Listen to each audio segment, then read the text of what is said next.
गिरफ्तार थियान पर गिरफ्तार कोन थियान ये पान मुरादो पेश थियान जिन खे ख़ालिद लुंड पान पेश हां ख़ालिद लुंड जेको आहे उते मक़ामी सहाफ़ियुनि खे घुराए करे उन जो पंहिंजो बयान ॾिनो आहे मुंहिंजो इन मामलनि में कुझु बि कोन थो वञे उन जेको कुझु ॾींहं में बयान ॾिनो आहे पर आउं ख़ालिद लुंड सां मुखातिब थींदे करे चवांसि थो त जेकॾहिं तव्हां मुलविसनि में न आहियो त पोइ जवाबदार कीअं था तव्हां पेश करायो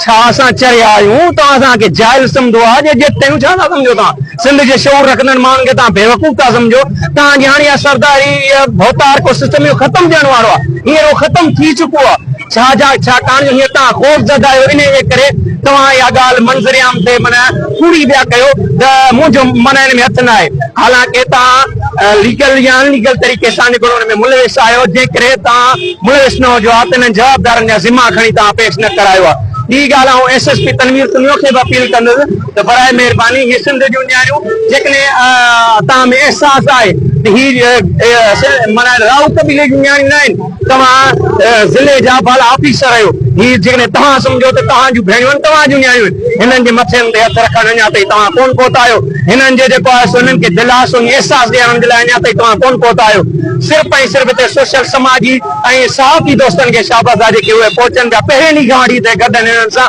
ऐं असांखे हैरानगी थिए थी त हिन वक़्त ताईं राउ कबीले जा चङा मुड़ुस किथे आहिनि उन्हनि खे जा पैसो एतिरो प्यारो थी वियो हलियो जो अञा ताईं उन्हनि कबीले जूं न्याणियूं 15 ॾींहंनि खां वठी रोड ते गर्मी में वेठियूं आहिनि जो अञा ताईं राउ कबीले जा चङा मुड़ुस उहे सरदार अञा ताईं कोन पहुता आहिनि जिन जो माना ज़िमो आहे जिन ते फर्ज़ छाहे थो त पहिरियां उहे पंहिंजे न्याणियुनि सां गॾु